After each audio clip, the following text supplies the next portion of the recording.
Hi అండి, అందరికీ నమస్తే. నేను ఝాన్సీని. Welcome to my channel. నేను ఇలాగా ఒక షాంపూ తయారు చేస్తున్నానండి. మనం వాడే షాంపూలోనే రైస్ తీసుకొని రైస్లో మెంతులు వేసి శుభ్రంగా కడిగేసి తీసుకొచ్చాను చూడండి. ఇప్పుడు ఈ మెంతుల్లో మనం ఏ షాంపూ అయితే వాడుతున్నామో అదే షాంపూతో మనం ఈ షాంపూని తయారు చేసుకుందాం. మనకి రైస్ గురించి అందరికీ తెలుసు కదా. ఫేస్కి అయినా సరే, హెయిర్కి అయినా సరే రైస్ వాటర్ చాలా చాలా బాగా పనిచేస్తుంది కదా. అందుకని ఇదిలాగా షాంపూ వేసి శుభ్రంగా కలిపేసి తెల్లవారులు ఉంచాలి. నైట్ అంతా, ఓవర్ నైట్ అంతా ఉంచిన తర్వాత మార్నింగ్ స్నానం చేయాలన్నమాట. ఇలాగా వాటర్ వేసేసుకొని బాగా కలుపుకోవాలి. నాకైతే చాలా హెయిర్ ఫాల్ ఉండేదండి. అది అసలు ఎలాగంటే ఇలా దువ్వితే కింద కూడా చాలా చాలా హెయిర్ ఉండేది. అలాంటిది నేను ఇది చేసి చూద్దామని ట్రై చేశాను. నాకు ఫస్ట్ టైమే నాకు రిజల్ట్స్ కనిపించిందండి. అసలు హెయిర్ రాలేదు, అసలు ఫస్ట్ టైమే. చాలా ఆశ్చర్యకరంగా ఉందన్నమాట. అందుకని నాలాగా హెయిర్ ఫాల్తో బాధపడేవాళ్ళు చాలామంది ఉంటారు కదా, వాళ్ళ కోసమని వీడియో చేశాను.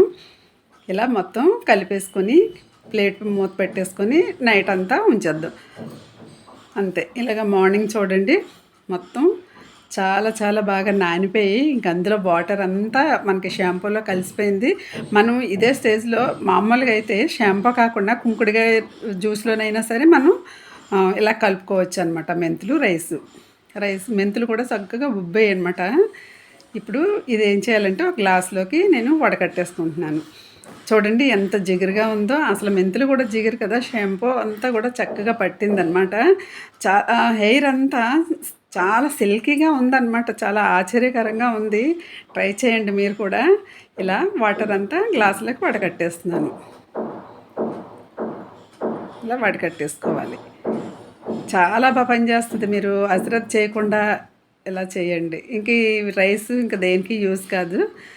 ఇప్పుడు ఈ జ్యూస్ అంతా, ఈ షాంపూ మాత్రం మనం ఒక బాటిల్లో వేసేసుకోవాలి. మనం స్నానానికి పట్టుకు వెళ్ళాలంటే గ్లాస్ తీసుకెళ్ళాం కదా, నేను ఈ బాటిల్లోకి వేసేసుకుంటున్నాను అనమాట. ఒకవేళ మిగిలితే కనుక ఫ్రిడ్జ్లో పెట్టుకొని డే బై డే స్నానం చేసిన వాళ్ళు చేయొచ్చు. లేదు అంటే ఎప్పటికప్పుడు చేసుకుంటే చాలా బాగా పనిచేస్తుంది. నా మాట నమ్మి మీరు ఇలా ట్రై చేయండి. ఎవరైనా జెంట్స్ అయినా లేడీస్ అయినా ఎవరైనా చేయొచ్చండి. మీరు తప్పకుండా ట్రై చేయండి. నా వీడియో నచ్చితే లైక్ చేయండి, సబ్స్క్రైబ్ చేయండి. Thank you.